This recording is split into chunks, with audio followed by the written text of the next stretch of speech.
I think. Green light. Yep. Yes, it just told me that we are live on Facebook. I've got a message, yeah. Okay, we can start then. Thank you, everybody, for being today with us, for joining this Wednesday series of webinars.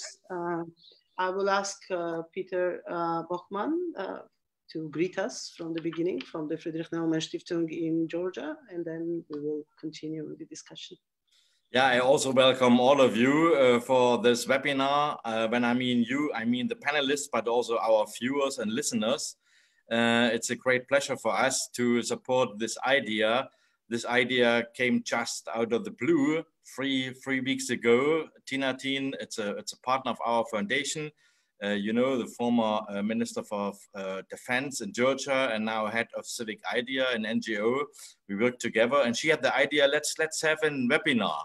And after the first webinar, we have been so excited that we said, let's continue with that. And now this is the third one.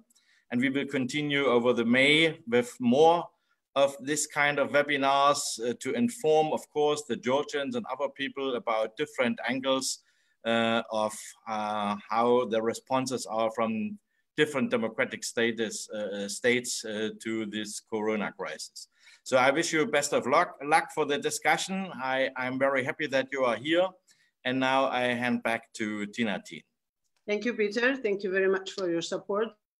Just before beginning, to let the audience know, as Peter already mentioned, we will carry on these webinars till the end of May. At least for this moment, we are scheduled, the last one is scheduled for 27th of May.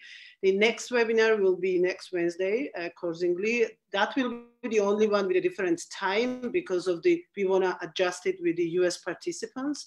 So all the webinars so far we had at 12 at noon Tbilisi time, but the next Wednesday will be different. It will be announced already tomorrow. That will be US and UK participants talking about the experiences and the responses in those two countries. The one on after that will be about the neighborhood. We will have Turkish, Russian, Armenian, Azeri participants, panelists during the discussion. And then on 20th, we will be back to Europe and we will do another round of European talk. And 27th of May, which is at this moment the last webinar, we'll see how it goes after that. But 27th of May, as it follows the Georgia's Independence Day on 26th, will be purely Georgian webinar, the only one on Georgian language actually. And we will have Georgian speakers for that, talking about Georgia as a democracy, how did it manage with the challenge that COVID crisis caused to the whole world, including Georgia, obviously.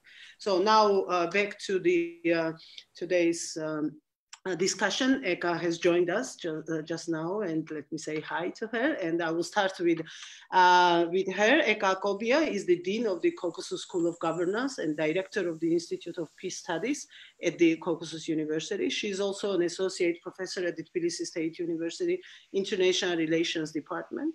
Eka was working for the Ministry of Foreign Affairs for a long time, from 2005 to 2016. I had the pleasure of working with her when I was in government as well. And from 2012 to 16, she was heading Asia, Africa, Australia, and Pacific Department of MFA. She holds a diplomatic rank as a counselor. Welcome, Eka, and thank you for joining us and being with us. We have another speaker is Didi Kirsten Tatlow, who is a senior fellow at the German Council on Foreign Relations in Berlin.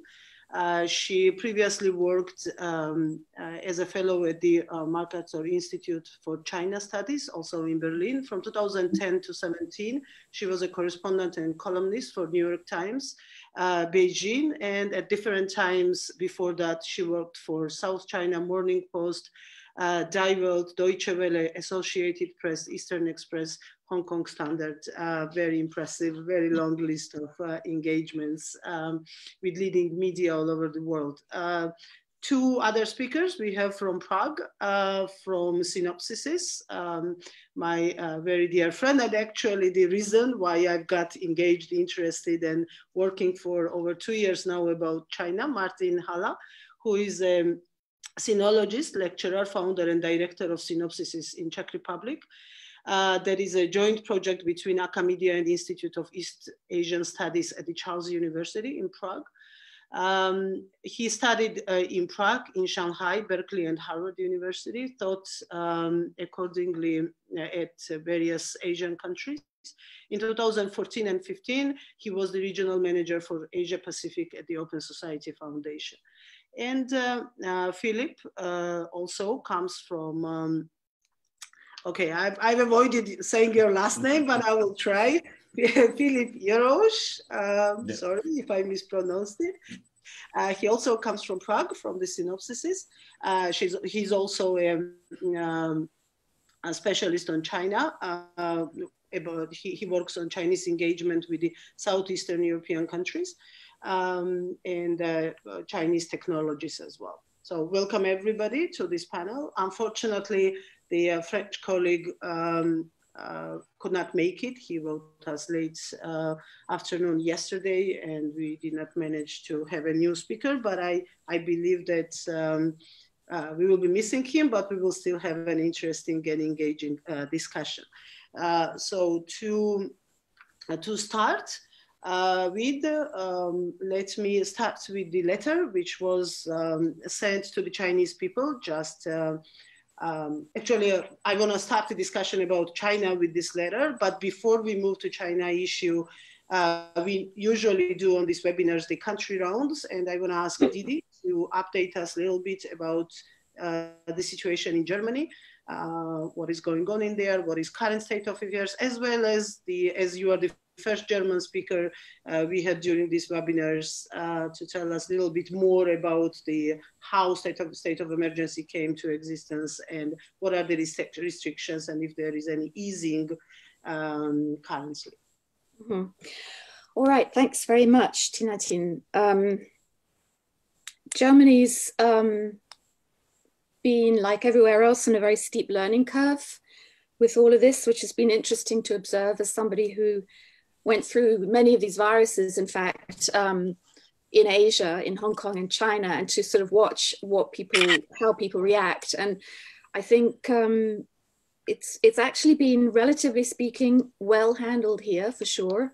There's been a very rational, organized approach in the main, not entirely. It does sound like a cliche about how Germans are, but it did actually, I think, show through as well.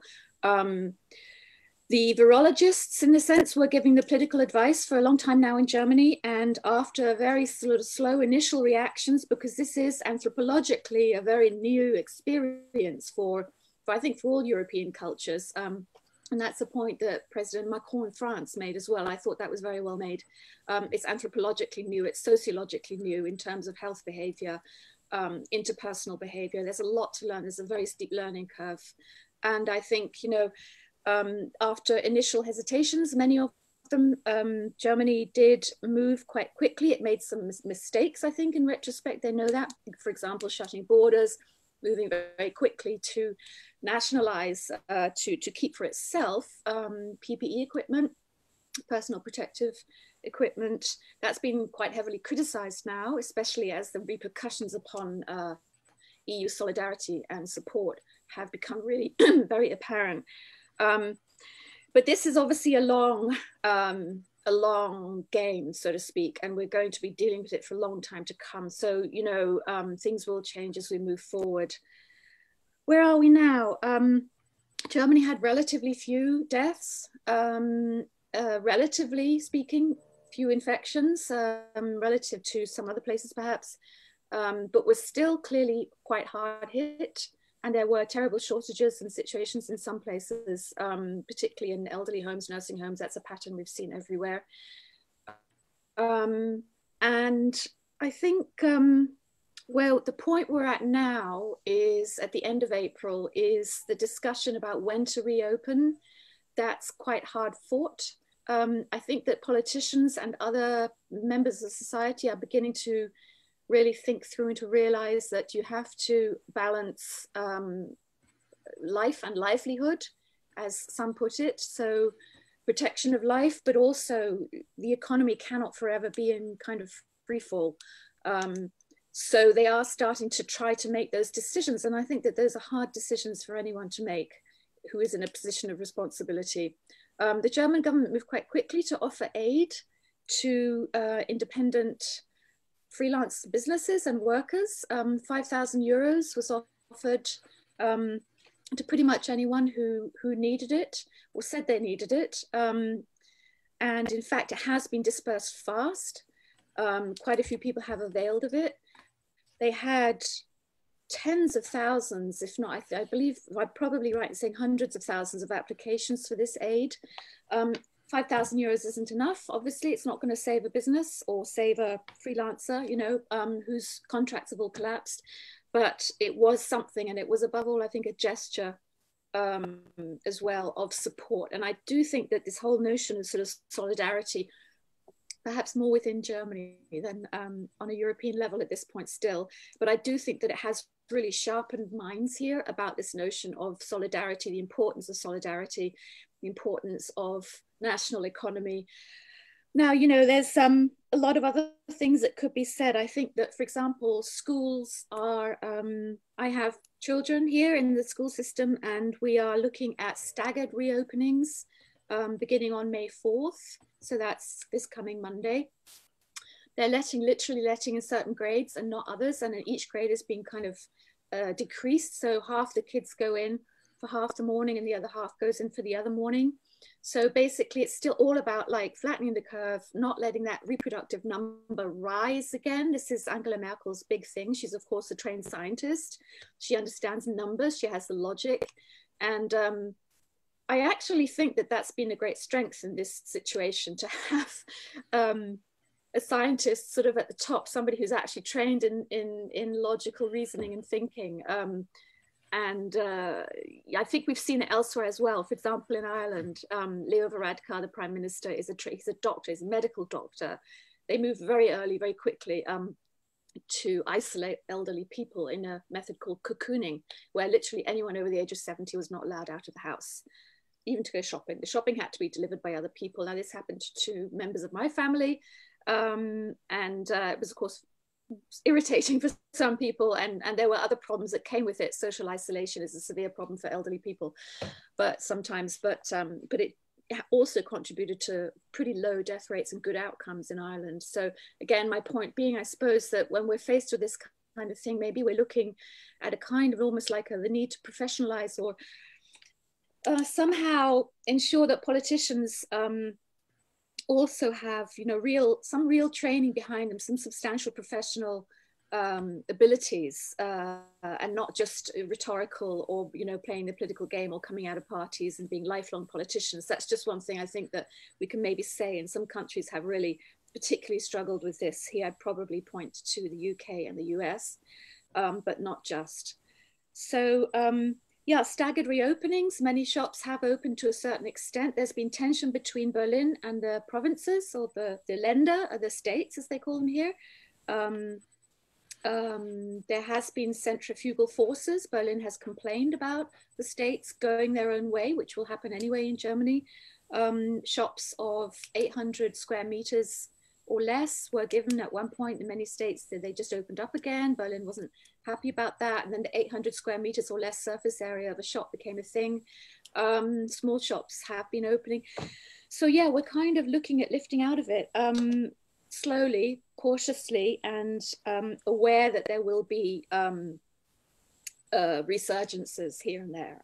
But I think, so in terms of the PPE issue, we haven't seen the same kind of drama, if you like, of sort of Chinese propaganda efforts to, in a very high level way, like you had in Prague, for example, in Czech Republic, to make a big political show of the arrival.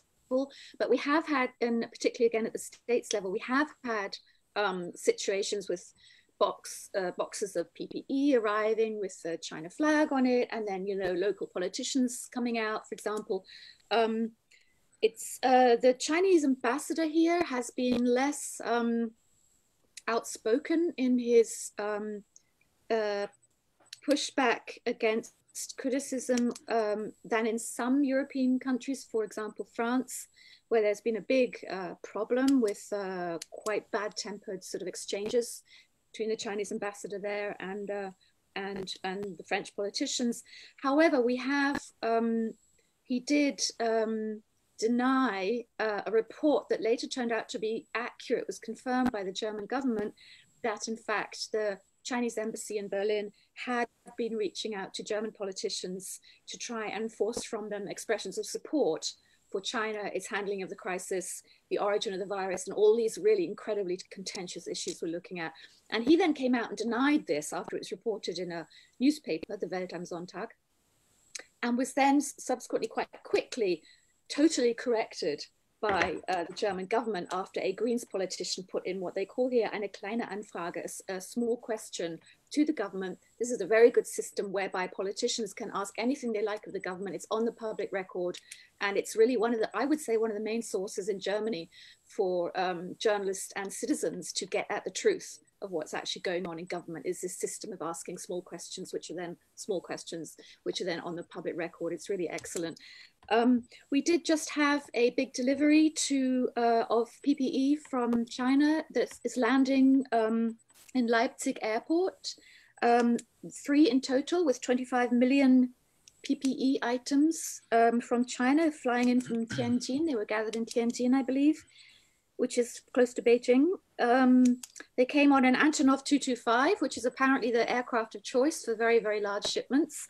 But they were flown by the Bundeswehr, and also present on the tarmac then was the Minister of Defense, Annegret Kramp-Karrenbauer, who to observe the arrival of these goods. They've come in 3 stages. I believe the first was on Sunday or Monday. The second was today, and now we're looking at, those dates should be checked, but basically there are 3 shipments coming quite quickly in the space of 1 week, 25 million in total.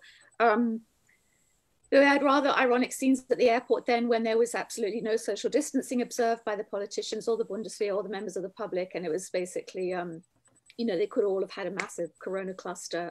They didn't wear face masks, and they were, it was called a corona party. There was a lot of public criticism of the handling of this, and the Ministry of Defense and the Bundeswehr have subsequently commented or apologized and said, okay, that's not going to happen again.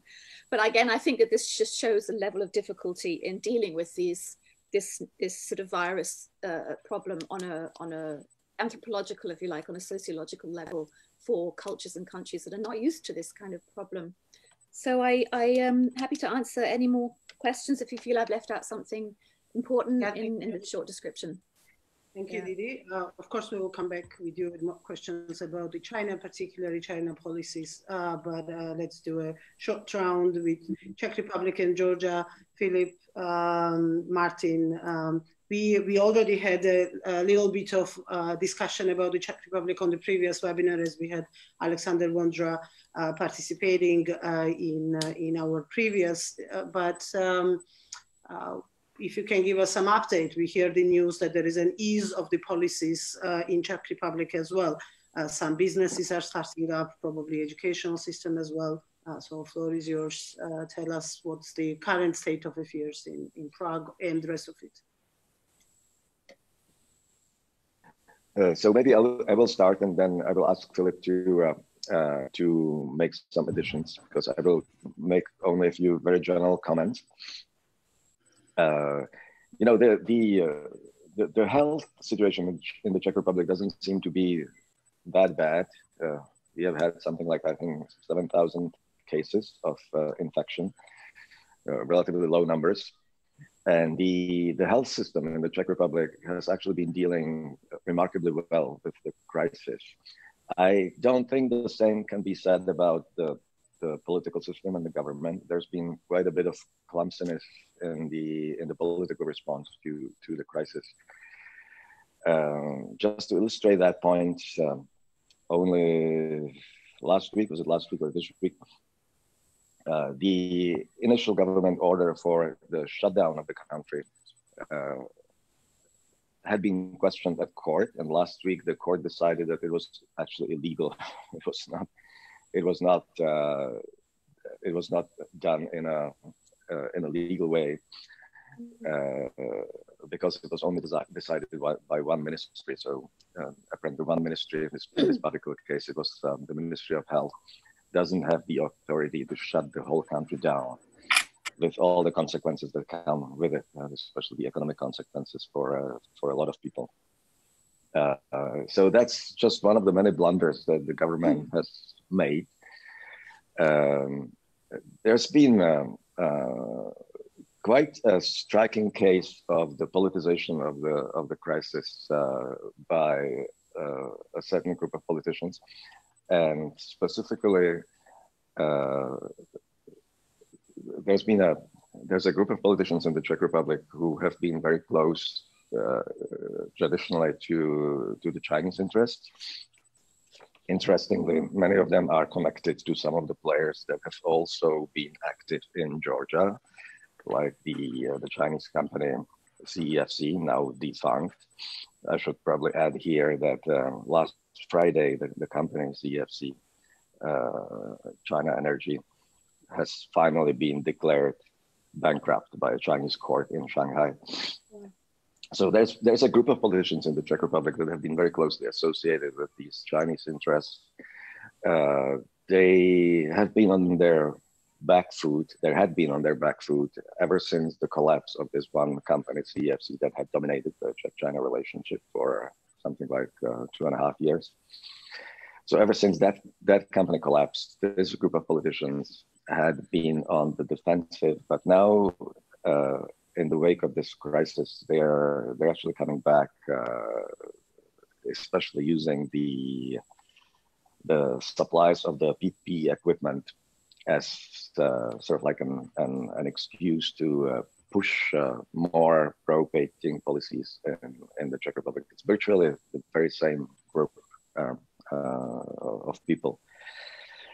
We have had some striking examples of this politicized gratitude for the equipment supplied from China that has on occasion been presented as aid, even though it was commercial supplies. The Czech Republic pays for all the supplies and actually pays in advance at market prices and above, apparently. So there have been some striking examples of gratitude, sort of like overblown gratitude, especially there was this one famous incident when I think it was the first or second plane that arrived from the People's Republic of China at the airport in Prague. It was a commercial plane, a cargo plane, in fact, and it was greeted on the tarmac by the top government officials, the Prime Minister, the Deputy Prime Minister, and a few other ministers, in the presence of the Chinese ambassador, and they sort of lined up to listen to a speech that was delivered by the Chinese ambassador right there at the airport in front of the cargo plane. And I should perhaps mention that this is the very same Chinese ambassador who just a few weeks before that had been accused of meddling in domestic Czech politics by sending a threatening letter to some of the top Czech officials. And there were actually calls at that time for him to be PNG, to be sent back from the country. So in a matter of a few weeks, the situation totally reversed. And this very same Chinese ambassador was actually delivering a speech to half of the Czech government lined up in front of this cargo plane. So it was a memorable scene. It created quite an uproar in the Czech Republic. There was a lot of discontent. It brought back memories from the old days when similar shows of gratitude and quote unquote friendship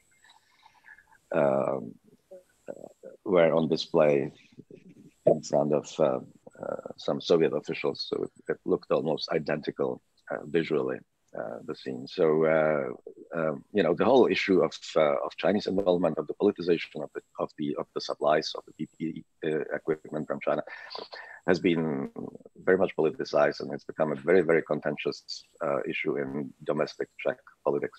So maybe I'll just leave here and ask Philip to maybe say a few more words.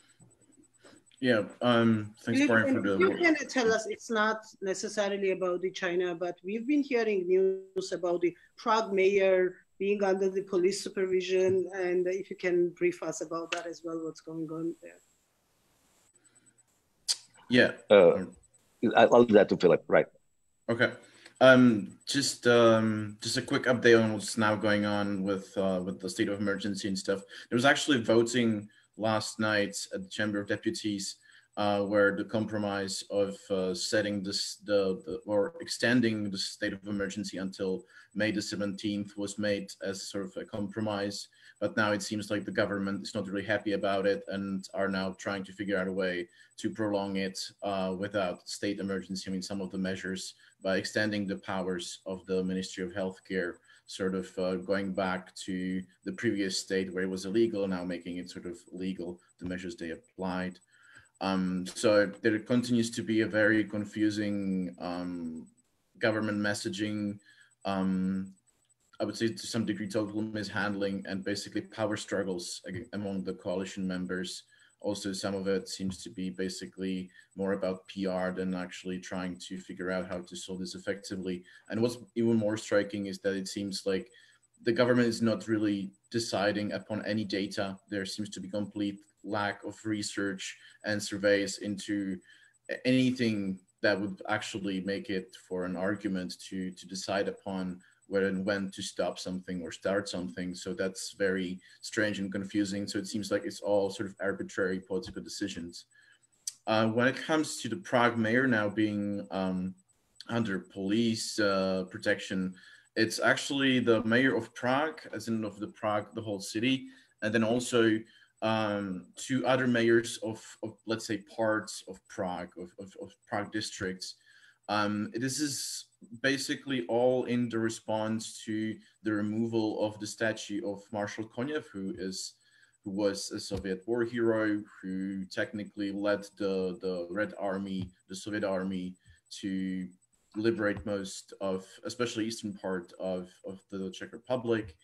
But there's also controversy with him, for example, with him actually suppressing the Hungarian uprising in '56, and also then him sort of being part of the invasion into Czechoslovakia of '68. So it's a controversial figure.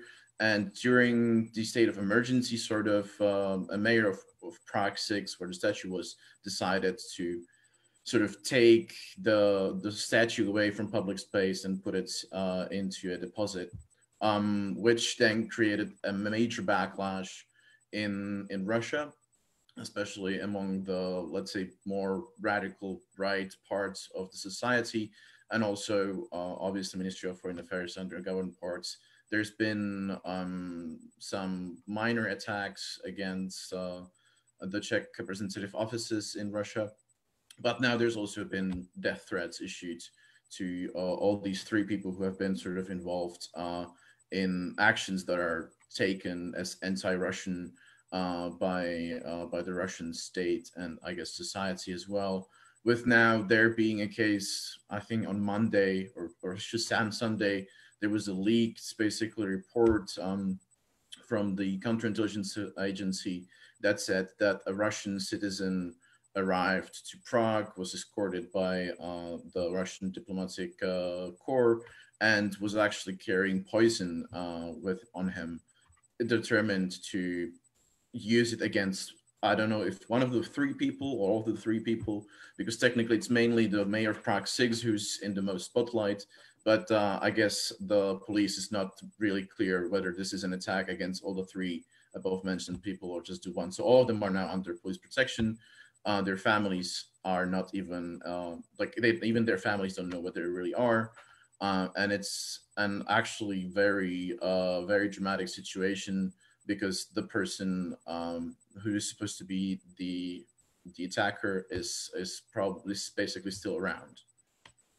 Thank you for that update, Eka.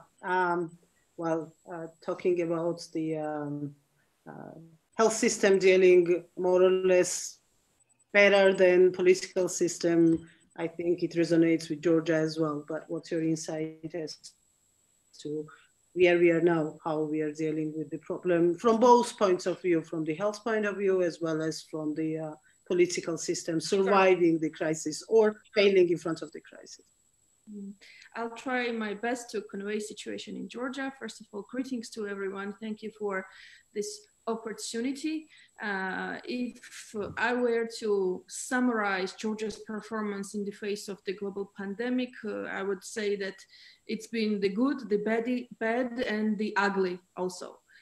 So the good thing that Georgian government has managed to do in the face of the global pandemic is the thing that from the very beginning, actually from early February, Georgian government has managed to put up professionals as spokespeople. This has really pacified the public, knowing that it was not the sometimes elected or sometimes figures who are not really appointed based on merit, speaking to them about the global pandemic. So these were the people from the CDC, from the Ministry of Health, and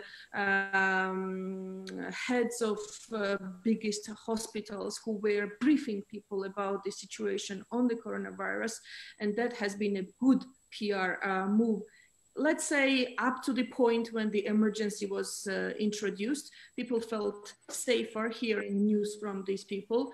Also, another positive, if I may say, and start from the positive, has been that government started monitoring the situation and trying to manage the clusters and account for the possible sources of spread of the virus from the very beginning, like early February. It is considered that Georgia has managed the early tides pretty well.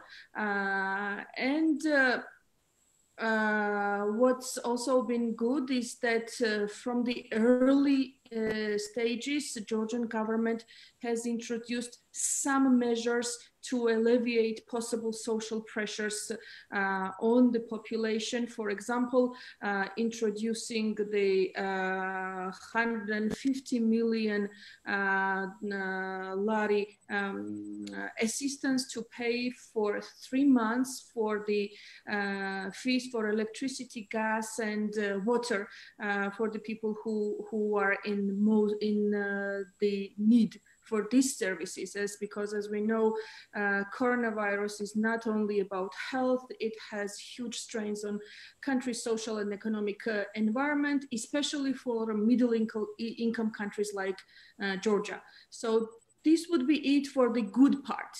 The bad part, and let me account for numbers also. We have right now 511 confirmed cases as of yesterday. We have 156 recovered people, only 6 diseased, and all 6 of them were in their senior ages with the compounding diseases. We have more than 5,000 people who are quarantined. But if we are to move on to the bad part now, where population overall, including the opposition, the media, and the civil society has had the biggest questions, is related to testing. Because our numbers are not numbers that we get, people have the feeling that these are not real numbers, because Georgia has one of the lowest testings throughout the world. Like as of yesterday, we have only conducted 11,504 tests. This is like 2,884 tests per 1 million population. This is lowest in the region if we compare to Azerbaijan and Armenia, and globally, definitely this is extremely low. Then we have had problems with how the government. Now, I was speaking about how professionals were handling the situation. The handling of the situation from the government, I would put more in the vicinity of bad than in the vicinity of good, because we have... Ugly, I would say. Well, I will get to the ugly part because there are more problems in that area as well. So we have. Whoops, we've lost Eka for, I hope, for a second. As soon as she started being critical of government, her internet went off.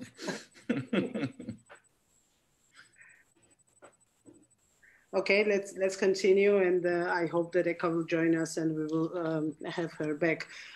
So now, lots of people were asking why we are talking about China, and I just want to give 1 second brief reasoning for it. First of all, as we've started the discussions here on this webinar, there were non-stop questions about China issue, although our previous discussions were not China concentrated, but lots of the people from the audience, both on the Facebook and here on Zoom, were asking about the China policies, China influences, China narratives, and we felt that it was important for us to bring this issue as focused issue for our discussion. On the other hand, we somehow, being small, sometimes called insignificant states, still manage to be in the middle of everything that is happening in the world, including the whole China dynamic, being it from our strategic partners, United States or European Union, or being it from our non-strategic partner, our main enemy,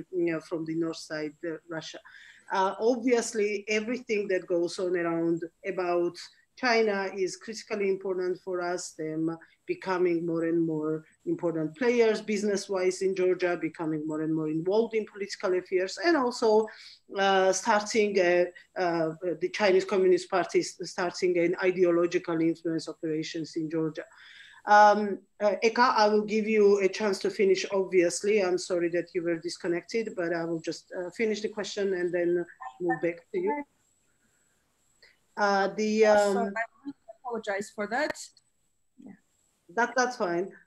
So we had just to mention what Didi and Martin were talking about before, about the Chinese ambassadors being involved in the political scene and in propaganda activities. For the first time, actually, for all these years, we are witnessing we have a new Chinese ambassador becoming very active and actually having financed articles in Georgian media from the Chinese embassy.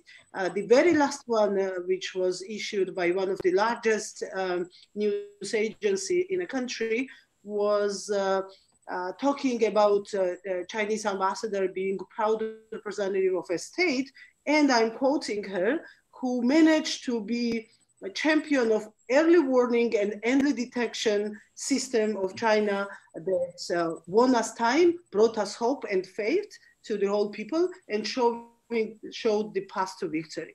I think that it's the most cynical when you hear from the Chinese ambassador being proud of early warning and early detection, not to talk about the rest of it, particularly articulating those 2 points.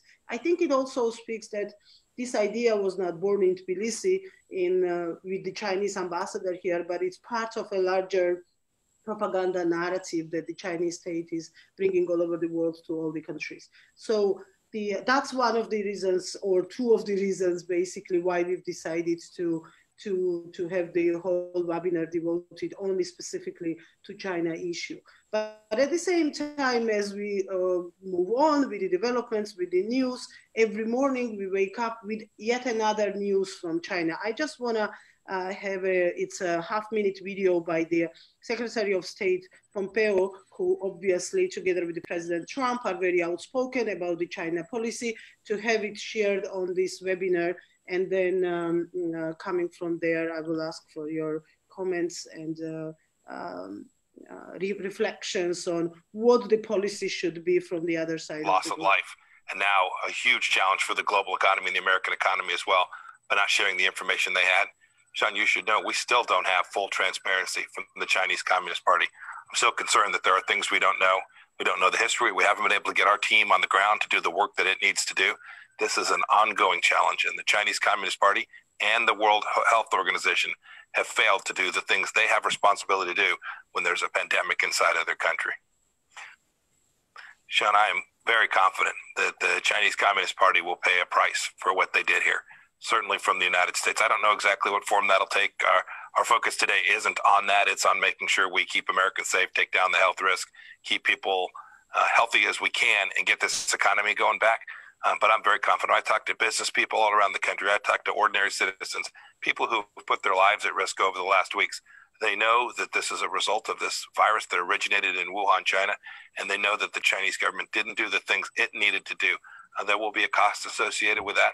We need to focus on the here and now, and there'll be a time to make sure that we get this right, to make sure that we're not dependent on China for our pharmaceutical goods and all the things that we've seen that we just didn't have right, and that President Trump had identified early on as things we needed to fix in the relationship between the United States and China.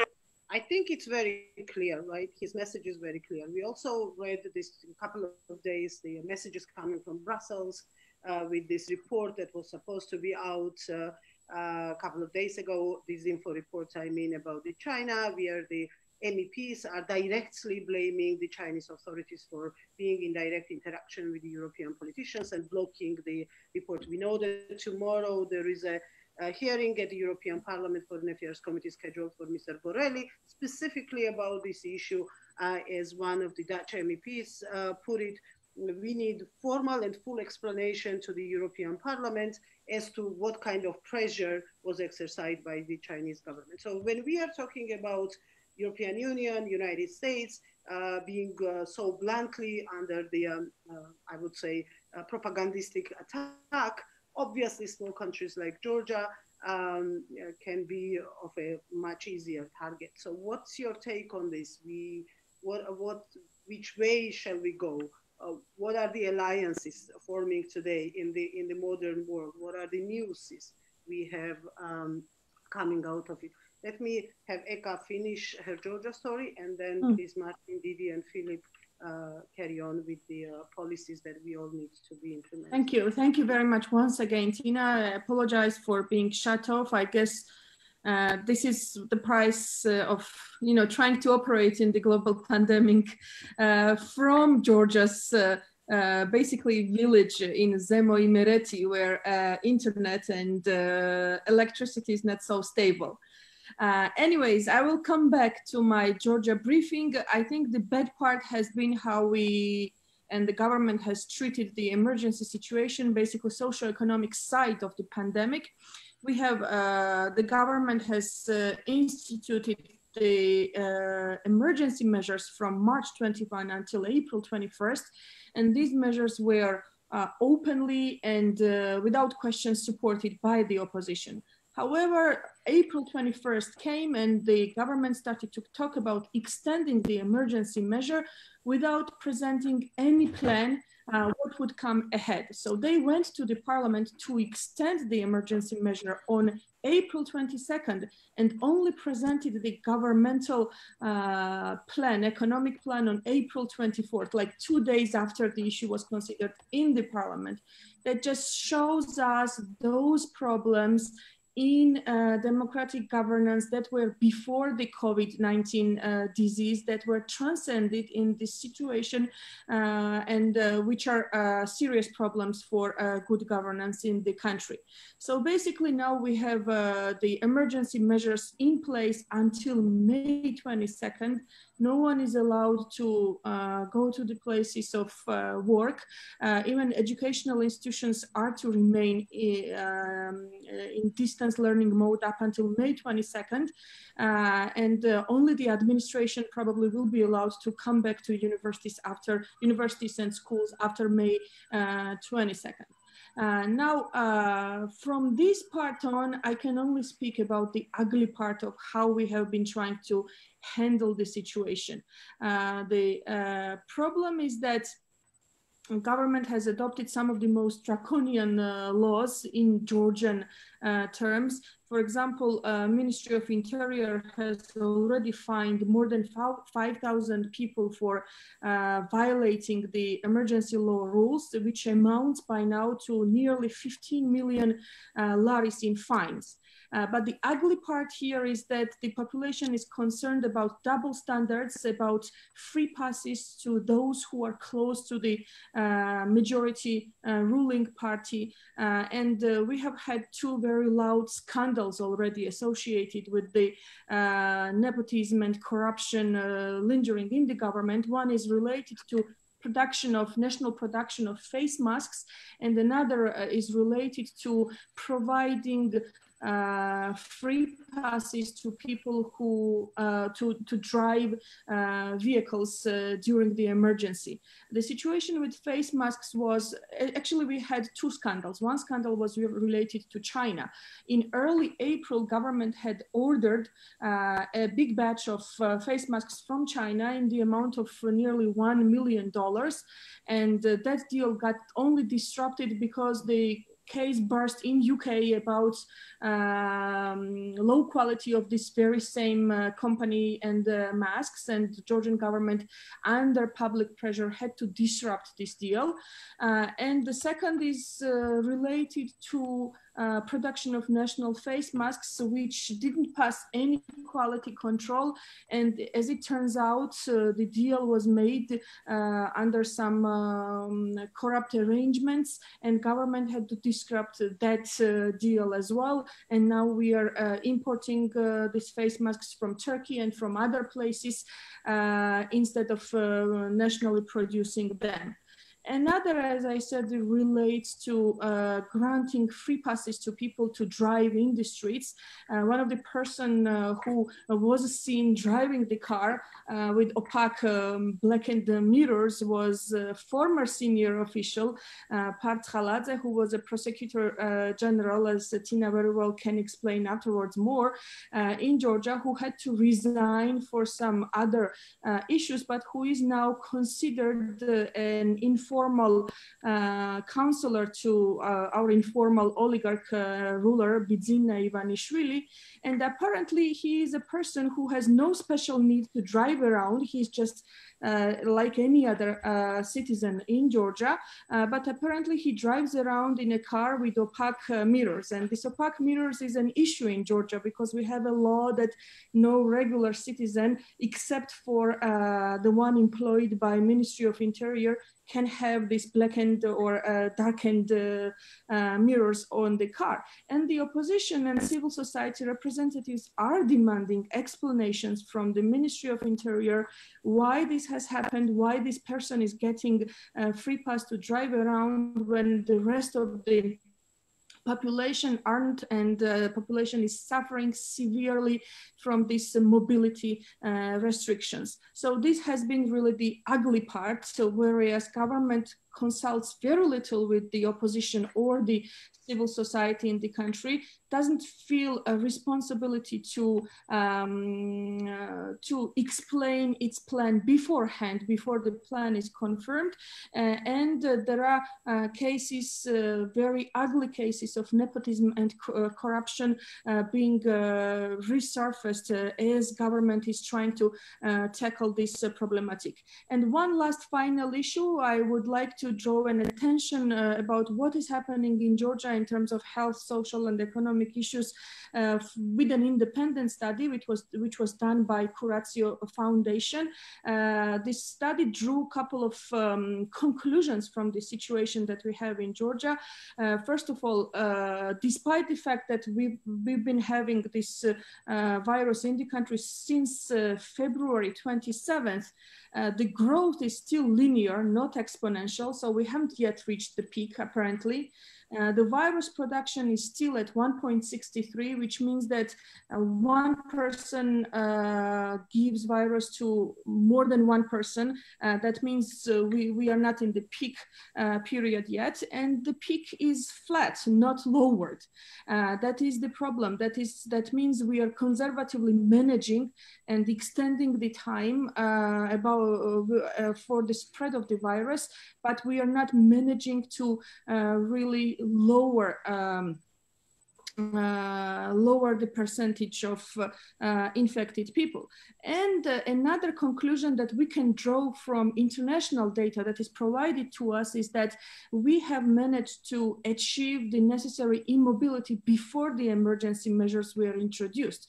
So this raises serious questions. Why we need to have such strict emergency measures if people who are if there are people who are voluntarily abiding to necessary restrictions and have been immobile already from early February. This data rests, of course, on Google mobility issues. So I will stop here, and I will be happy to expand on China parts later if we have the chance. Just to say that today we have received 40,000 PCR tests from China as a direct aid. Yes, thank you, Edgar. Thank you very much. And now, Didi, Martin, Philip, please let's elaborate about the and Eka, you obviously as well, sorry, about the policies that we all should be, the democratic world should be implemented as opposed to what we are facing from a Chinese Communist Party. And I want to ask all the attendees to send us the questions. Please be active, send questions, comments, and we will hear all of them as much as we can. Yeah, sorry. Please go. So maybe I will again start with some general comments and then let Philip and Didi to elaborate further. So I think one aspect that we need to keep in mind about this health crisis is that it struck us in a very particular geopolitical situation, a situation of intense, what sometimes it's called in China and now increasingly also in the United States, big power competition. So a competition between China and the United States. I think the big power competition is a bit of a misnomer, because I think it's more about competition of systems rather than big powers. And that's actually what matters to citizens of small countries like Georgia or the Czech Republic, who otherwise might not really care much about this or that big power. But this is really about systems, about two competing systems, essentially a competition between liberal democracy and, well, let's say autocracy or one-party dictatorship. So with the coming into the office of the current Chinese General Secretary of the Communist Party and the President of the People's Republic of China, Xi Jinping, the ambitions of the People's Republic of China have grown significantly, and China has been talking about moving to the center of the international system, taking the advantage of the historical window that opened up with a couple of decades of uninterrupted economic growth of the People's Republic, and also with the onset of various new technologies, especially digital technologies. So all this in the understanding of the Communist Party of China is opening up a historical window for China to claim a bigger role in the international system,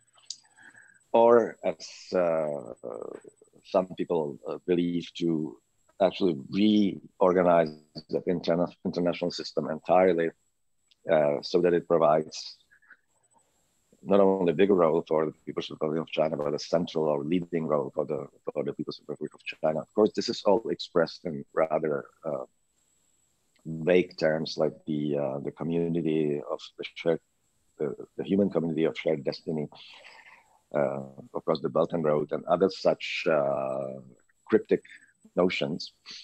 But essentially, the intent here is quite clear. The People's Republic of China, and specifically the Communist Party of China, believes that the situation now is ready for it to play a much bigger role in the international system. Traditionally, of course, the political system in the People's Republic of China was not very attractive to the citizens of other countries.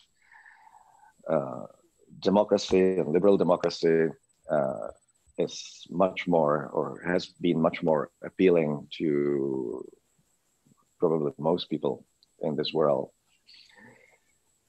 But the Communist Party of China, the People's Republic of China, have been pushing this narrative that the top-down centralized system in the People's Republic of China is actually probably better suited to solve some of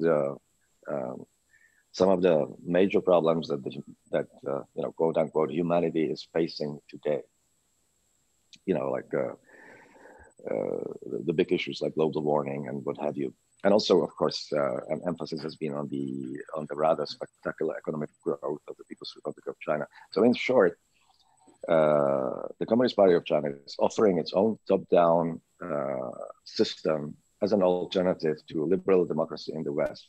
So this was the basic situation in which the crisis struck. And now the crisis, of course, with an enormous impact on everyday life of just about everybody on this planet, has huge implications for this basic competition between these two systems. So which one of the two systems is actually better equipped to deal with a crisis like this epidemic, right?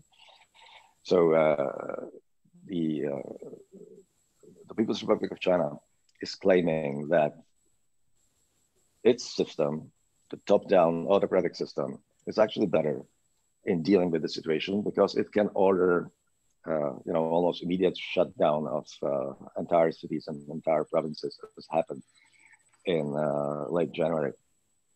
Now, of course, the counter argument is that the autocratic systems might indeed be in better position to order the society around, but they also have some intrinsic vulnerabilities, like the control of information that proved itself to be crucial in the early phases of the epidemic, when China was essentially concealing the real situation, which then led to the uncontrolled spread of the virus, not only in China itself, but essentially throughout the world.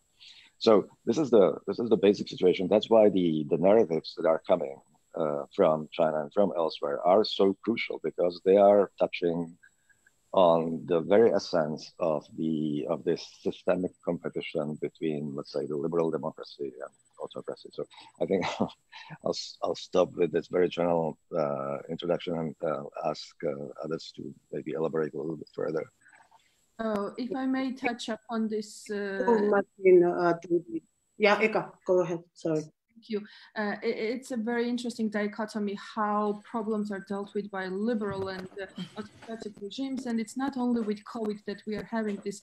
For example, take malaria and take two countries with huge populations like India and China. They have both eradicated it, but China took far less time than India. So this is how democracies approach problems. They take longer time, they sacrifice less of human rights and values than autocratic countries. So we cannot speak about effectiveness only.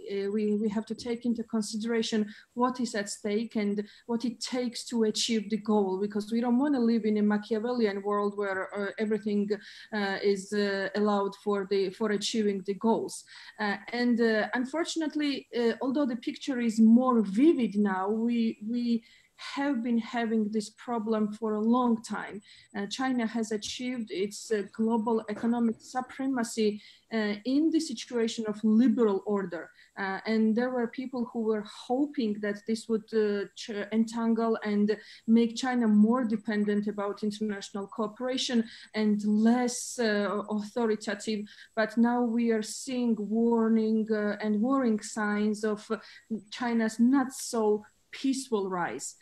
This has been the same with the South China Pacific Sea situation and many other issues along the lines. But specifically with COVID, what we have been observing is, as Tina has said in the beginning, is medical diplomacy and boycott diplomacy. Basically, either China is promoting its achievements around the globe and is positively contributing with their produced PCR tests or face masks or other medical equipments, but to those countries who try to voice concerns about China's performance, like Australian government or the US government, they're threatening with boycotts. And this is especially sensitive and painful for small countries like Georgia, because for us it's a predicament how to deal with this situation, because China is our third biggest trade partner. It's 8th partner in terms of export and 3rd partner in terms of import.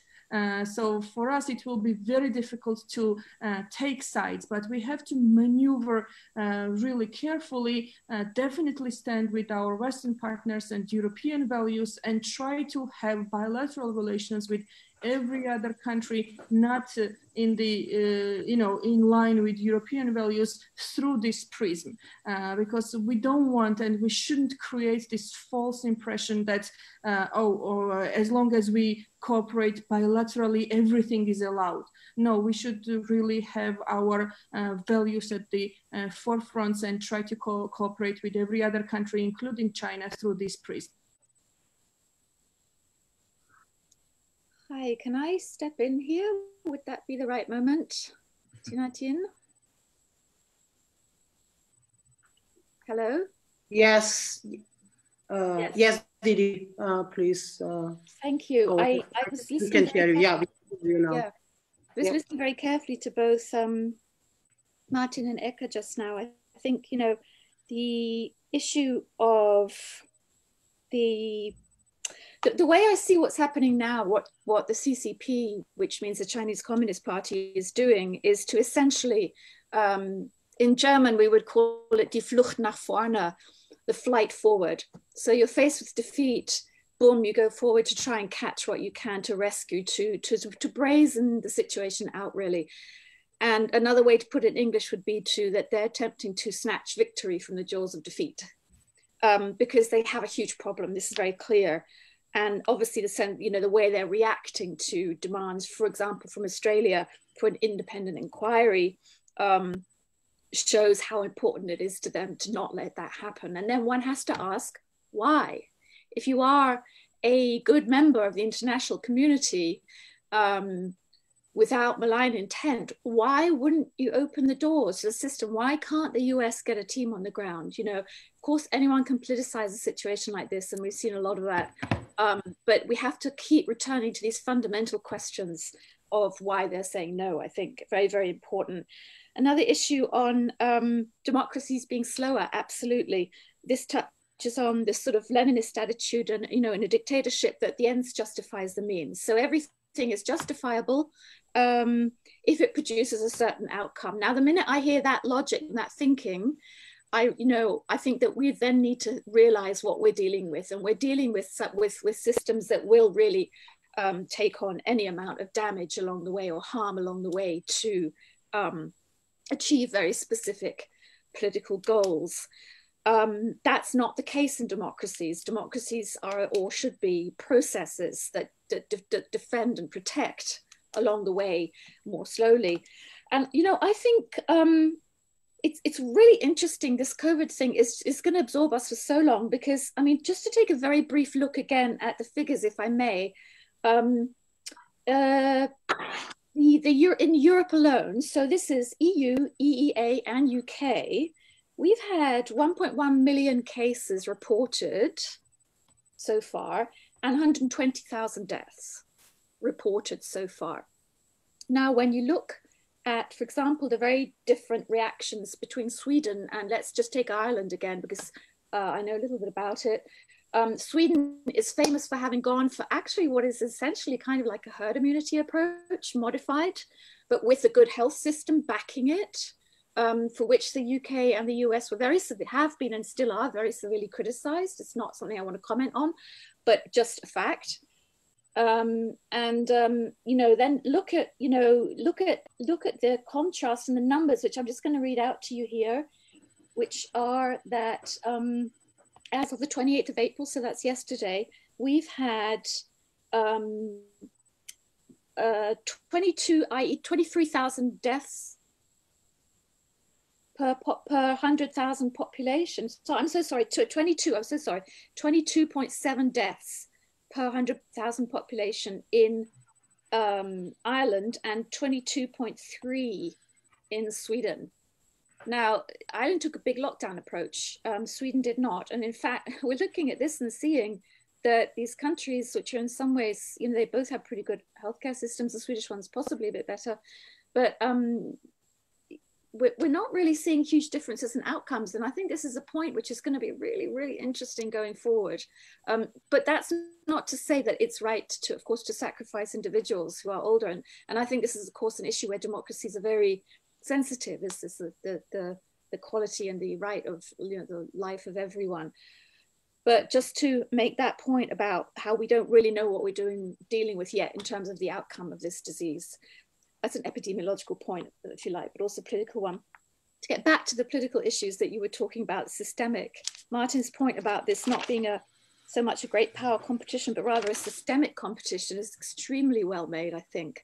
And I think that, speaking as somebody living here in Berlin, so in Germany, so very much in the heart of the EU, and also in the financial and the industrial heart, or a financial industrial heart of the EU,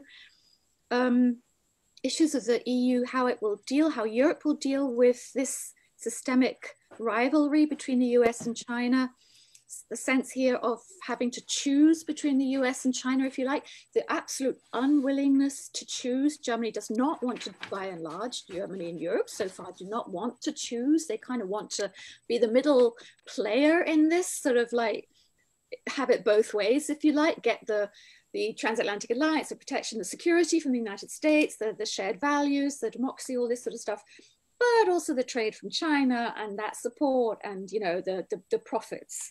So arguably that's not a situation that will, perhaps it won't go on forever, because I think, like, you know, there's apparently a Hungarian proverb that if you, between two chairs, you fall on the floor. And that may well happen to Europe. Because I think that these systemic problems are really becoming so severe.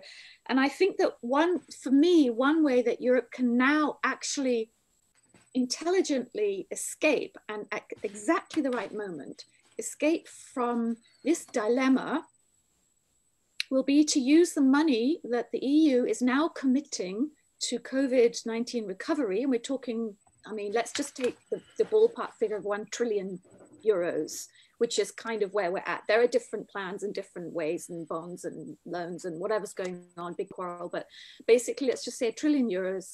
And what Europe can do with this money is not just future-proof Europe, if you like, but also to, in a sense, really build up Europe's strategic autonomy vis-a-vis places that are trying to influence it in a negative fashion. So I would there include at this moment the CPC, because of what we're seeing. I would include it anyway, but most specifically this moment, because of what we're seeing with the influencing, the interfering into political processes to get German politicians to be positive, to talk up China, to praise China, to change the narrative. We've seen Borrell, the EU foreign minister in Brussels, talk about this being a global battle of narratives, which is what COVID-19 has become. We've seen this interference with the EU's disinformation report. So clearly there's a problem. And I think also clearly this is the moment for the EU to really do some brave moves and do some strong thinking and brave thinking, and try to proof the EU, proof Europe against this kind of deleterious influencing and undermining of its autonomy, strategic autonomy, political autonomy, democracy, values of humanism by, you know, by a very politically focused partner, as it's called, a comprehensive partner, which is China, right? So this is a forward-looking thing. Whether how we can build this into the money that's going to start flowing is a topic that I'm actually working on right now, thinking on right now. And I wanted to, just in a way give a heads up on that, because I think that it really is going to be the key question, or a key question moving forward in terms of systemic rivalry. And I would, again, very much support Martin's point that I don't, this is very often presented as a great power rivalry, as if it's just about who's, got the bigger muscles and all that. But, I really think that's far too simplistic. And especially in Europe, it's often presented as a great power rivalry. But this is for certain a systemic issue, a question of values, a question of what we want to be in the future. I absolutely agree, Didi. And we have a question exactly on that from Georgi Kanashvili. He is asking, he's saying that Mr. Martin Hala was speaking about the competing models, but who is the audience? Can authoritarian model theoretically attract previously democratic societies? Or the battle is more about peripheral countries, and who is winning the battle so far? I think it's very much relevant to what we are right now talking about. Philip, if we can go to you, and then we can do another round, obviously, if you want to reply. Right. So to the question, I think in the end, if we talk about, let's say, the number of societies that could be attracted by this, I guess we can say it's more about the peripheral countries, such as Middle Eastern countries, especially Central Asia, Africa. In Africa, I guess it's the most sort of detailed activity on the Chinese side of basically trying to steer some of these countries who to some degree were on some way towards democracy, or at least some sort of more transparent liberal system, but with the backing of the Chinese Communist Party and the investment and money, they turned more autocratic. I guess, for example, Cambodia is actually, even though not from Africa, but Cambodia is actually the greatest example of how this actually happened and how it actually works, that China can on its own sort of support a dictator, even though that he's in complete isolation when talking internationally. I'm not really sure if larger segments of societies already sort of entrenched within Western liberal democracies, such as in especially Western Europe or in the US, would be drawn so much towards the Chinese model. But China has been, since Xi Jinping, trying to export this model. It's now become a clear policy, and there's definitely segments of societies that tend to sort of listen to that, or be at least prone to try to adopt at least some of the parts of what China is talking about, or in the end, at least downplay the problems of authoritarian rule in general, in the basically in the face of the Chinese case being presented as a very positive sort of experience with authoritarian regime that can have sort of capitalism at the same time, even though that's a very distorted image. But this is what China has been pushing a lot, and some people actually are sort of buying into that. So in that sense, I would say we probably won't see France turning into a Leninist state just because China is pushing it. But there are countries that have been actually taking some of Chinese legislature, especially in Africa, as we have seen in the past 5 years. Thank you, Philip, for that. As many of you have mentioned, we are also getting to the end of this discussion. Just a little bit to summarize what we have on one side from the Chinese side is the public health diplomacy. It's absolutely visible and clear. We see a very constructive or constructed and well-planned propaganda message boxes that are all over Europe, United States, brought by not only by the Chinese embassies, but also by various institutions working in those countries. But what is important also, and Didi was talking, touched this issue already and was talking about it, is the capital flow. We will be getting into the stage after the COVID-19 when money will be #1 issue for many countries in the world, including European Union countries. Investments will be on top of the agenda for everybody. And I believe that there are not that many countries out there who are ready to be on the market foreign exchange. And China definitely is one of those who has money, who has a capital, and who can use this opportunity for yet another big flow of the economic influences, as we call them, using the corrosive capital for influencing the world. Didi already mentioned about the European Union package, which is going to be out there and should be also used for this occasion and for these circumstances. But what else? Is there anything else we can think of in terms of countering this almost unavoidable influence that we will be facing after COVID-19? You know, I'd like to. Well, just... if I. So sorry, go on, Philip. There is a very... That's actually me. Okay. Didi, you go first, and I'll wait. Okay, I'll make a really brief point. Thank you very kindly for that. Where the authoritarianism comes in may not be directly through adopting laws which are the kind of laws that they have in China, for example, on national security. That's not going to happen. Germany doesn't even, for example, have national security laws. But where I see it coming in for certain, and I think it's already begun, is through things like technology. Now, I'll give you a small example. As part of the debate of how to deal with the spread of the disease, there were suggestions here that were aimed for the Interior Ministry that we should bring in quite severe contact tracing and even forced quarantine measures. And the contact tracing would be, as far as I know, was to be not anonymized, so named, you know, and archived. Now, I think, you know, with these contact apps, we're really wandering into quite Orwellian territory. We all know that. We know it's happening in the US as well. For sure, there are issues there. In a sense, China and the US are the two drivers at this point forward of sort of technological surveillance. In the US, we have a fair amount of pushback. Cities and you know, states are starting to outlaw things like facial recognition technology. Very interesting developments. You can do that in a democracy. So, you know, in the end, some of the stronger suggestions for how Germany should deal with the spread of the disease via quite totalitarian, potentially totalitarian technology measures were pushed back. And there's a sense here that any tracing needs to be anonymous, it needs to be voluntary.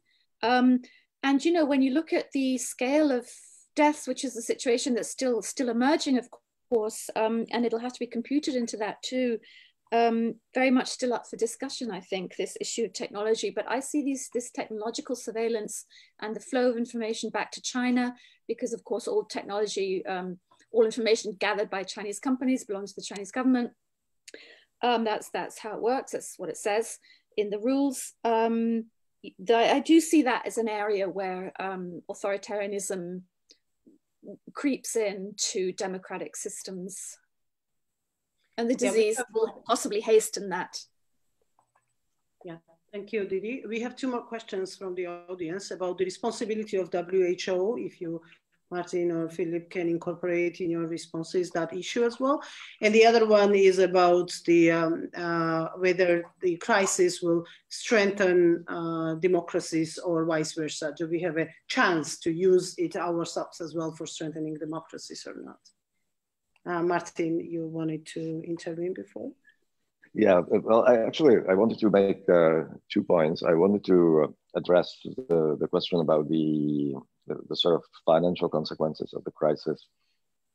Yeah. I think there are some misconceptions out there. I think the general understanding very often is that all the money now is in China, but is that really the case? You know, when you look at the actual figures, most of the money, most of the investment money still is in countries like the United States and to a lesser degree, places like Japan. But it's privately owned money. It's money in private hands, mostly in these huge investment funds. You know, that actually control an incredible amount of money. But this is privately controlled capital that cannot be mobilized by governments, or by Western governments, like the United States government. United States government cannot mobilize, let's say, the trillions of dollars that are controlled by funds like the MSCI. So that's where the money is. But where it actually goes, that's another question, because a lot of these funds, especially large funds, and especially the large index funds like MSCI, are actually sending a lot of money to China in the form of investment, right? And very often the fund managers do not even have a clear idea where exactly that money is going in China. And there's a big debate about that in the United States right now, because it turns out that some of the, for instance, some of the government-sponsored retirement funds are actually funding very controversial companies in the People's Republic of China, including companies that are involved in human rights violations and in the military-industrial complex in the PRC. So it's not so much where the money is, but the bigger question is where the money goes. Now, one more point about that. Incidentally, the Czech National Bank has just approved a plan to start buying Chinese government bonds from the Czech National Bank's forex reserves. You know, and that, when you think about it, that's kind of very interesting, because for years the narrative was that by reorientating its foreign policy towards the People's Republic of China, the Czech Republic would eventually benefit from a huge influx, billions of dollars in investment from the People's Republic of China. This investment never materialized. It was supposed to be spearheaded by companies like CFC. You know, it turned out, the company turned out to be a huge fraud and is now officially bankrupt. So the investment, the billions of dollars in investment from the PRC never really came. But now the financial flow is actually going the other way around. The forex reserves of the Czech national banks are to be invested in the Chinese government bonds, you know, so a very peculiar situation. So that's the first point, the first cluster of points I wanted to make. And the second one is about the vulnerability of countries to being drawn into, let's say, the PRC orbit, or the you know, being attracted to this top-down autocratic or Leninist system. I don't think countries would necessarily have to turn Leninist to be drawn into this new rearranged system of international relations. Very often they can maintain their democratic systems in form, but become much more top-down in substance. And that's exactly what's been happening in countries like Cambodia. Cambodia is still formally a democracy, but it's really in name only, because the country has essentially turned into a one-man dictatorship that has been abolishing one democratic institution after another under the sponsorship of the People's Republic of China. Now think about all these countries that have subscribed to the Belt and Road Initiative, the BRI. Supposedly there's some 60 or 70 of them, but do they know exactly what they're subscribing to? You know, is it really just an economic project, or what are the political implications, for instance, for transparency, you know, the business and politics collusion and things like that. So it doesn't, you know, the attraction of this top-down system does not necessarily mean that democratic countries would turn into Leninist dictatorship overnight. It's more in the democratic institutions being eroded, or as we use in our writing and synopsis, repurposed for other objectives. So yeah, with this I'll hand over to Philip. Martin, maybe a couple of words about WHO. What's your take on it? Their responsibility, their part in this whole after the crisis broke up situation? Well, that would be a whole discussion in itself, right? But I think the WHO is a very good example of this repurposing of institutions of essentially democratic governance for the objectives of not so democratic actors like the People's Republic of China.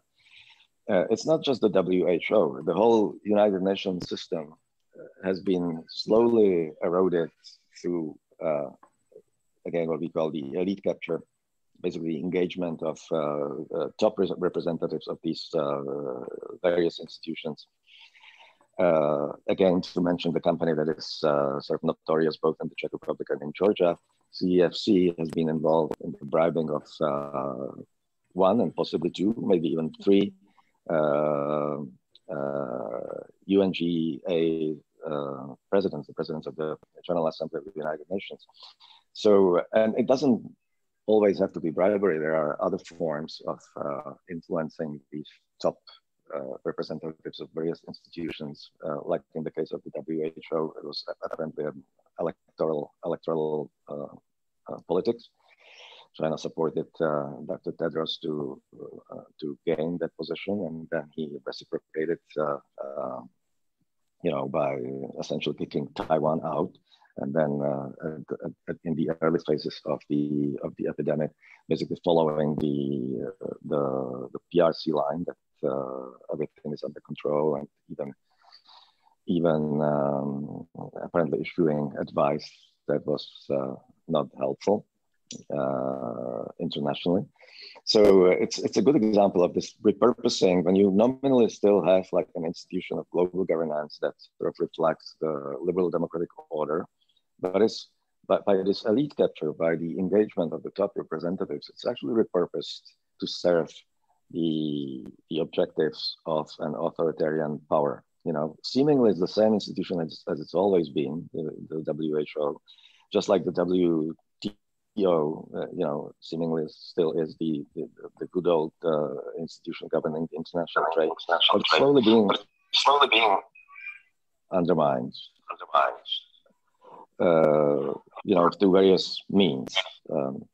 Yeah, thanks. Thank you, Martin. Thank you very much. Some final comments as to both WHO, European Union, because there were a couple of questions. I think you all see the questions, right? The speakers. Yeah, there are a couple of questions about the European Union, whether it's strong enough, weak enough for tackling the problem right now, and also Russia. Today's panel was not about Russia, and we specifically did not talk about Russia because it would not really leave room for anything else. But if we can just use this opportunity in final remarks to bring them also into this discussion, how do they benefit from this whole dichotomy that you all were talking about, in between the autocratic republics or countries, democracies, who is winning, who is losing, what's the narrative today, and what is going to be the end of this battle of narratives that everybody is right now talking about so much. And also one very particular issue, if any of you wants to comment on, and for the Georgian purposes, it's very interesting for us. David Maghradze was asking about the position of the church and clergy in your countries, in this case in Germany and in Czech Republic, and maybe Didi, if you have information from the other European countries as well, like Ireland, for example, you were talking about the church obeying to social distancing and the rules of the pandemic. For Georgia, it was a very big issue because here, and I believe Eka will agree with me, we kind of got the consensus that Georgia state failed in front of the church in this whole dispute about the Eastern obedience or disobedience during the Eastern celebrations of the health regulations. So it's not directly related, obviously, to our discussion, but just with a couple of sentences, if you can give us an information about what was the situation in your countries. Yeah. I think that's very interesting for Germany, in that, I guess in Germany and Ireland at this point, the church is, I can't comment on Georgia, I'm afraid. I'm still very much looking forward to going. I really hope it's one thing. Well, I can ensure that you enjoy this year. Yeah, very excited. But I guess in the sense that the church in Ireland has taken such a huge knock over the last decade or two, with all the scandals that emerged of child abuse, sexual abuse, physical abuse, exploitation of labor by young unmarried mothers put into laundries, and, you know, hundreds of bodies of babies discovered buried in the country. I mean, dreadful, really. And it went through such a shattering of power that really it has no independent position to do or say anything much about this vis-a-vis the government. If the government says, you got to shut, then, you know, that's what's going to happen. And in Germany, it's a different situation, but the government also said you need to shut down. And that did in fact happen. There was, of course, we had Easter here too during this whole thing, and there was quite a bit of commentary and sort of irritation in some quarters about the fact that a bicycle shop, for example, was allowed to open, but the church was not. So no Easter celebrations for people. And you know, the churches in Germany are still quite powerful in a way. They own a lot of land. They have a lot of moral authority, particularly in some provinces, the southern provinces, Bavaria, Baden-Württemberg. They're more powerful. They certainly have the moral authority. They're rich. There's also a church tax in Germany still, by the way. If you're christened into either Protestant or Catholic church, you pay church tax. And to avoid paying church tax, which is quite substantial, you have to formally leave the church. You have to declare that you're not a believer anymore, which for a lot of people is quite a painful step because they're not practicing, but they don't necessarily want to undo what their parents did by putting them in a church and having them christened there, for example. So it's still very much, it's still tied to the state, which is a detail that a lot of people don't know about Germany, and shocks quite a lot of people actually, that there should still be this connection between the church and the state in the form of taxation. Very interesting. But I think, so that's we haven't really had that kind of independent positioning by the church then, simply because I think, you know, I think that the churches here are overall very much, you know, they are declining, and you know, that's sort of, and the atheism and liberal democracy and sort of, you know, traditional associations between those sorts of things. Anyway, that's apropos of that. I think, you know, as to what's, you know, I just thought very briefly with the WHO,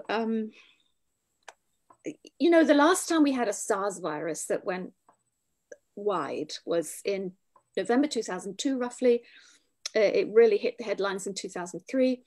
I was in Hong Kong at the time. I remember picking up on the reports that were starting to emerge in Chinese and local media, and then in English media, South China Morning Post. I remember thinking instantly, this sounds like bad news, because in fact, from my own background in Hong Kong, I had a neighbor who was a microbiologist who did some of the very early research on flus in China and why they're produced so often in China. And it had to do with the ecosystem of people and ducks and birds and this kind of thing, and the crush of population.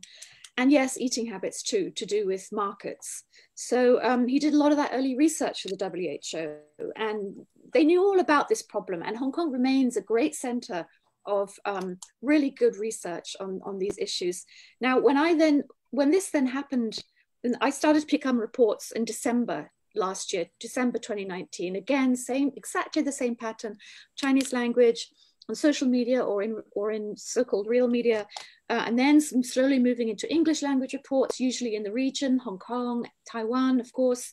And I remember thinking instantly, oh no, we have a really big problem here. Like instantly, it was a gut feeling, I knew. And the fact that China would have covered this up in the way it did for maybe up to about 7 weeks. I mean, I think we really need to go back to early December at the very latest. We now know there's a date of November 17th for the first confirmed infection. Maybe early December is a fair and generous at this point date to give. So, and then, you know, on January 20th, Xi Jinping comes out and he's on the People's Daily and he talks about, yes, human transmission. Oh, and suddenly the WHO is sort of, you know, getting on board after 7 weeks. I mean, you know, Martin's made the points about the repurposing of the WHO, very well taken. Just to reassess that the last time this happened, there was a tough leader at the WHO called Gro Harlem Brundtland, 2003. And we had a very different outcome. SARS-1 was stopped in its tracks.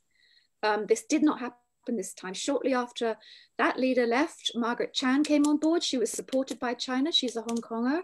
She was, I believe, in for 11 years or so. And then came Tedros, who is, of course, not a medical doctor. And, you know, we've just really seen, it's like it's a microcosm of this shifting sort of systemic rivalry that we're seeing arising in China from the Communist Party and you know, really taking on and impacting on the world. And so I mean, WHO, it seems to me to be beyond question. And I really wonder to what extent they are going to be able to resist calls for real reckoning once this is over. Yeah, that just wanted to say that because I think it's an issue that, and more broadly in the UN system, it's an issue that we need to take terribly seriously. I do wish that the United States would, frankly, that they'd hang in there and not leave things. I think you need to stay and fight. So if I just make that point too. Thank you. Thank you, Didi. Thank you very much, Philip. I think with the WHO and the UN Journal, I think it needs a major reform, or basically, I mean, there are even calls for making a complete new institution, which I don't really think is a clever idea. But at the same time, these systems are broken.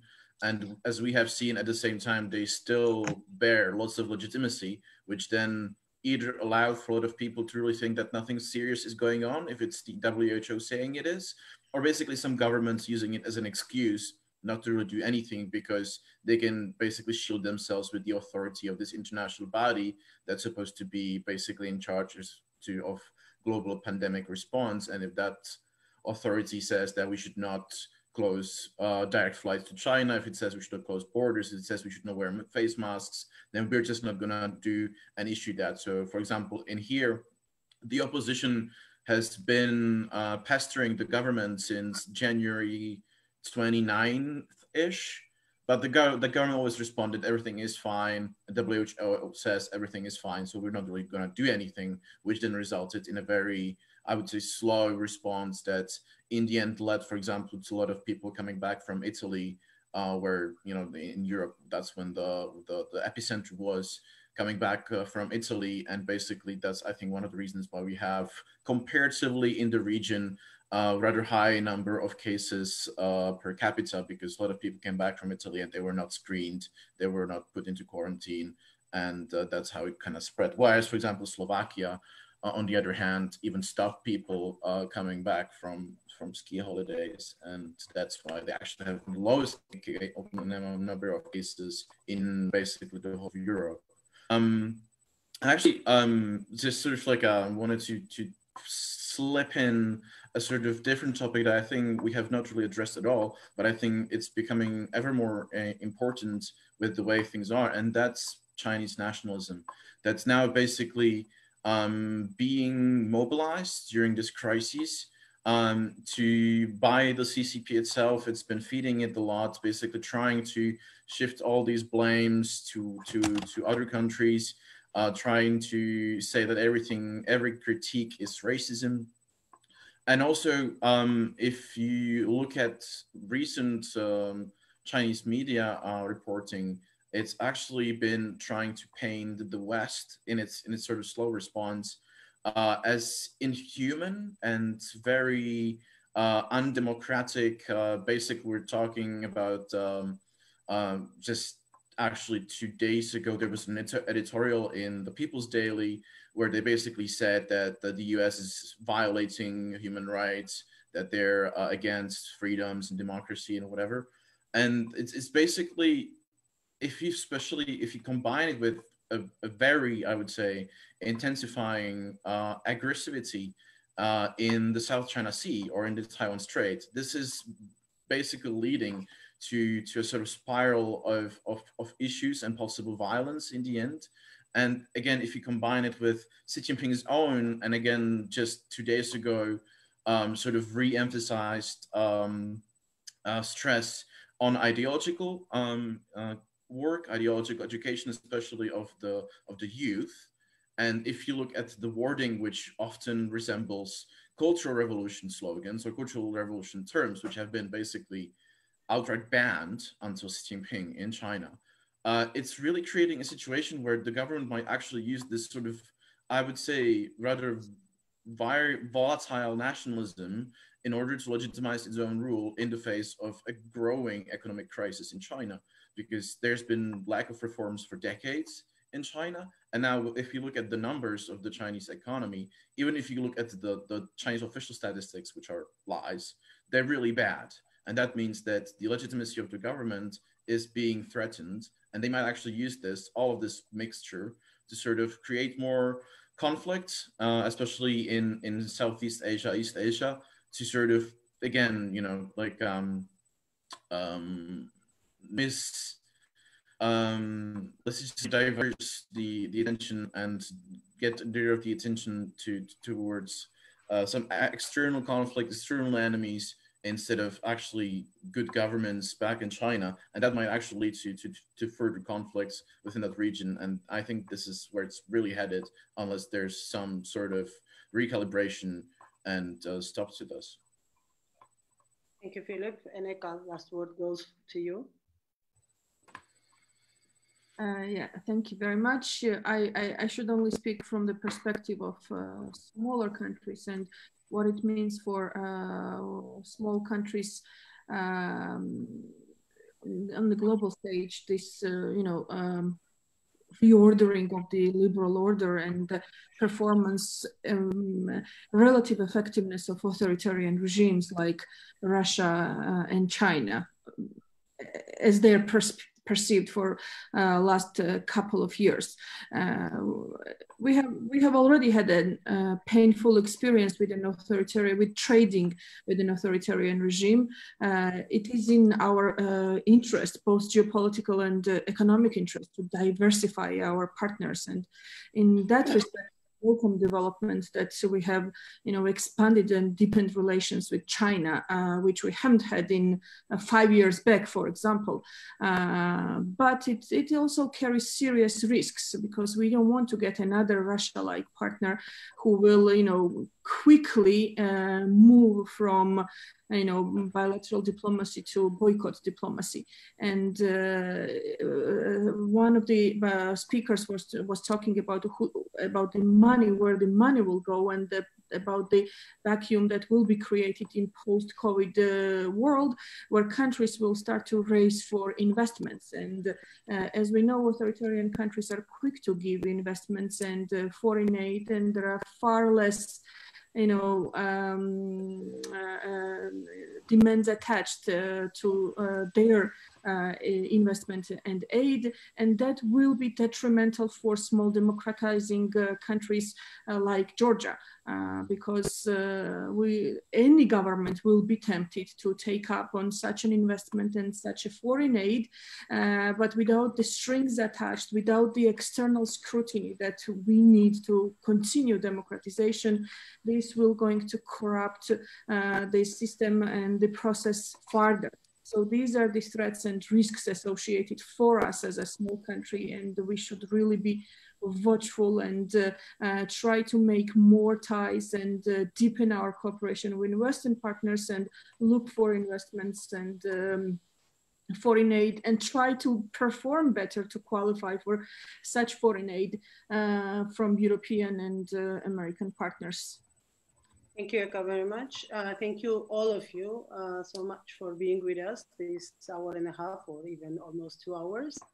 And just to repeat the announcement I started with in the beginning for all the attendees next week, tune in for the same on next Wednesday for another discussion. This time we will have this battle of narratives talk from the UK and US perspective. We will have RUSI Institute's representatives from the UK side. We will have Atlantic Council, Brookings, CSIS, experts talking on the conversation, and also we will have General Ben Hodges, a very famous American general in Georgia, intervening at the discussion. Thank you all, and tune in next Wednesday. Thank you very much. Thank you. Thank you. Thank you. Thank you for joining us. Thank you. Bye-bye.